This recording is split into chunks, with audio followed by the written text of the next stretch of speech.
విదేశాల్లో చదవాలనుకుంటున్నారా? అయితే విదేశ్ కన్సల్ట్ ని సంప్రదించండి. గాలి మాటలు పోగేసుకొని ఇష్టం వచ్చినట్టుగా వాళ్ళకున్నటువంటి అనేక మీడియా ప్లాట్ఫామ్స్ ని వాడుకొని ఎలక్ట్రానిక్ మీడియా కావచ్చు, ప్రింట్ మీడియా కావచ్చు, సోషల్ మీడియా ప్లాట్ఫామ్స్ కావచ్చు, వాళ్ళకు అనుకూలంగా ఉన్నటువంటి అన్ని మాధ్యమాల్ని కూడా వాడుకుంటూ వరుసగా హ్యూమిలియేట్ చేస్తూ, డిఫేమ్ చేస్తూ, అదిగో విడుదల రజని, ఇదిగో విడుదల రజని, అదే ఆవు కథ, అదే కథ, అదే కథ, ఎక్కడ చూసినా కూడా అదే కథ వరుస పెట్టి రిపీట్ చేసి చేసి చేసి చేసి మొత్తానికి ఈ రోజుకి ఒక కన్క్లూజన్ కి తీసుకొచ్చారు. అది ఈరోజు చూసినట్టయితే నా మీద ఏసీబీ కేసు కట్టారు. ఏంటి ఈ ఏసీబీ కేసు? అసలు ఈ కేసు గురించి మనం మాట్లాడితే, ఈ కేసుకి సంబంధించి ఎవరైతే కంప్లైంట్ ఇచ్చారో ఈ కంప్లైంట్ ఇచ్చిన వాళ్ళని నేను ఏ రోజు చూడలేదు. ఈ కంప్లైంట్ ఇచ్చిన వాళ్ళు నన్ను ఏ రోజు కలవలేదు, నేను వాళ్ళని ఏ రోజు కలవలేదు. ఈ కంప్లైంట్ ఇచ్చిన వాళ్ళతో నేనెప్పుడు మాట్లాడలేదు. ఈ కంప్లైంట్ ఇచ్చిన వాళ్ళకి నాకు అసలుకి నో గివ్ అండ్ టేక్, ఏ మాత్రం కూడా వీళ్ళతో నాకు సంబంధం లేదు. వీళ్ళు అల్లినటువంటి కట్టు కథకు నాకు ఎటువంటి సంబంధం లేదు. అయినప్పటికీ కూడా ఒక కట్టు కథ అల్లి ఈ ఓరల్ బేస్డ్ ఆధారాలని బేస్ చేసుకుని ఈ రోజున ఏసీబీ కేసు నమోదు చేశారు. నేను మళ్ళా స్పష్టం చేస్తా ఉన్నాను, వీళ్ళెవరో ఏంటో, వీళ్ళ వేరబౌట్స్, వీళ్ళ బిజినెస్ ఏది కూడా నాకు తెలీదు, నాకు సంబంధం లేదు. ఈ కేసుకి నాకు ఎటువంటి సంబంధం లేదు. కేవలం ఒక పొలిటికల్ క్లౌడ్ తో దీని వెనకాల కొంతమంది ఉండి, వాళ్ళ వెనకాల కొంతమంది ఉండి చేస్తున్నటువంటి, విడుదల రజనీని టార్గెట్ చేస్తున్నటువంటి ప్రయత్నంగా రెడ్ బుక్ పాలన పరాకాష్ఠగా ఈ కేసుని ఈ రోజు చూడాల్సినటువంటి అవసరం ఉంది అని తెలియజేస్తున్నా. ఇప్పుడు అసలు ఈ కథ ఇదొక కట్టు కథ, చక్కటి కట్టు కథ.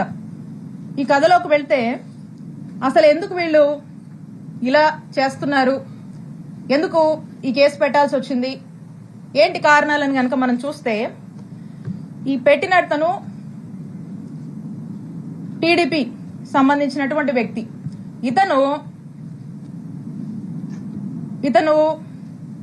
ఈ కథకి వీళ్ళని ముందుండి నడపడానికి గల కారణం ఒక డైరెక్టర్ ఉన్నాడు. ఈ డైరెక్టరు, ఈ స్క్రీన్ ప్లే, వీళ్ళంతా కూడా ఈ యాక్టర్స్, ఆర్టిస్టులు వీళ్ళంతా.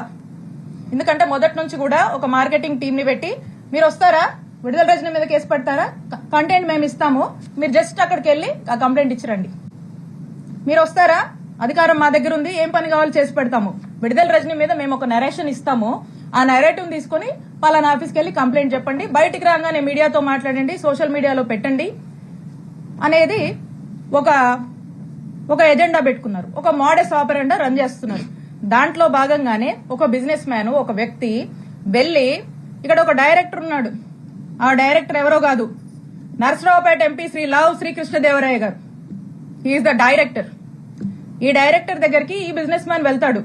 ఈ బిజినెస్ మ్యాన్ ఫ్రెండ్ అంటారు, ఈ బిజినెస్ మ్యాన్ బంధువు అంట, అదే పార్టీకి సంబంధించి, అదే వాళ్ళ వర్గానికి సంబంధించినటువంటి వ్యక్తి ఈ బిజినెస్ మ్యాన్.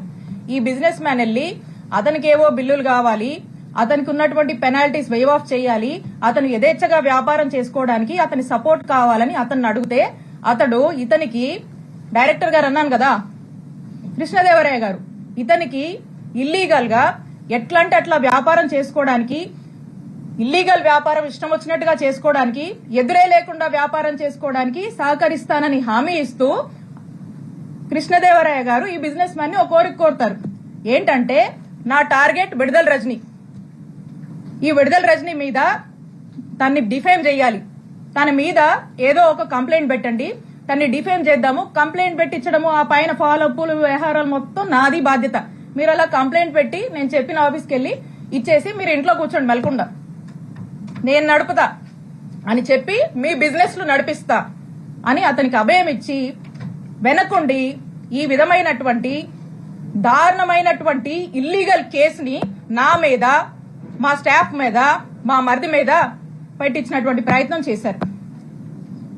అసలు ఎందుకు చేయాల్సి వచ్చింది, కృష్ణదేవరాయ గారికి కూడా ఎందుకు ఇలా చేయాల్సి వస్తుందంటే, కృష్ణదేవరాయ గారికి విడుదల రజనీ అంటే కోపం కొంచెం ఎక్కువేనండి, ఎక్కువ కోపమే.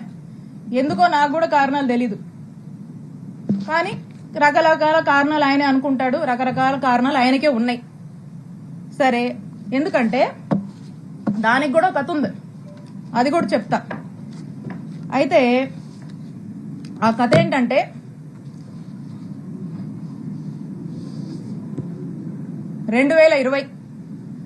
వైఎస్ఆర్ కాంగ్రెస్ పార్టీ అధికారంలో ఉంది. సెప్టెంబర్ 2 వైఎస్ఆర్ గారి వర్ధంతి. ఆ రోజున గురజాల సర్కిల్, ఆ రోజున కరెక్ట్ సంవత్సరంన్నర అయింది మేము అధికారంలోకి వచ్చినప్పుడు కృష్ణదేవరాయ గారు ఏం చేశారంటే, అతనికి ఎందుకో గాని నా మీద ఎందుకు కోపమో ఏంటో ఆ భగవంతుడికే తెలియాలి, ఆయనకే తెలియాలి కారణాలు. అతని కోసం, అతని గ్రూప్ కోసం, అతను ఇక రకరకాలు ఉంటాయిలేండి. సరే, ఆయన ఏం చేశారంటే, ఈ గురజాల సర్కిల్లో ఉన్నటువంటి పోలీస్ స్టేషన్లో అక్కడున్నటువంటి డిఎస్పీ గారిని, అక్కడున్నటువంటి సిఐ గారిని ఇద్దరిని కూడా మాటలు చెప్పి మా అధికారాన్ని మా మీదకే వాడి వాళ్ళని పోలీసులను బ్రైబ్ చేసి నా మీద, నేను మాట్లాడేటువంటి ఫోన్ నంబర్ మీద, నేను వాడేటువంటి నంబర్స్ మీద, మా సిబ్బంది నంబర్స్ మీద, మా ఇంట్లో వాళ్ళ నంబర్స్ మీద ఒక 6 నుంచి 7 నంబర్ల వరకు కూడా కాల్ డేటా తీసే ప్రయత్నం చేశారు. కాల్ డేటా తీయాలంటే ఎఫ్ఐఆర్ కట్టాలి. వీటి మీద ఎఫ్ఐఆర్ కట్టి, ఈ సర్కిల్లో ఎఫ్ఐఆర్ కట్టి ఈ కాల్ డేటా తీశారు. ఇది ఈ రోజున నేను ఎందుకు చెప్తున్నానంటే, మేమిద్దరం ఒకే పార్టీలో ఉన్నాం. ఇది మేము అధికారంలో ఉన్నప్పుడే జరిగింది. అప్పుడు నేను ఎమ్మెల్యేని. అప్పుడు జరిగినటువంటి విషయము నేను ఏ రోజు కూడా ఈ విషయాన్ని చెప్పే పరిస్థితి నాకు రాకూడదని నా మనసులో ఎప్పుడు అనుకుంటూ ఉండేదాన్ని. కానీ ఈ రోజున నేను ఏ తప్పు చేయకపోయినా, ఈ రోజున నన్ను బాధ పెట్టి, నా కళ్ళల్లో ఏదో కన్నీళ్లు చూద్దామని, నన్ను ఇబ్బంది పెట్టి హింసిద్దామని చెప్పి ఈ రోజున వరుస పెట్టి నన్ను టార్గెట్ చేస్తూ నన్ను ఇబ్బంది పెడుతున్నప్పుడు చెప్పక తప్పట్లేదు. కాబట్టి ఈ రోజు నేను చెప్తా ఉన్నా. సుమన్ టీవీలో మీ పర్సనల్ అండ్ బిజినెస్ ప్రమోషన్స్ కోసం కింది నెంబర్కి కాంటాక్ట్ చేయండి.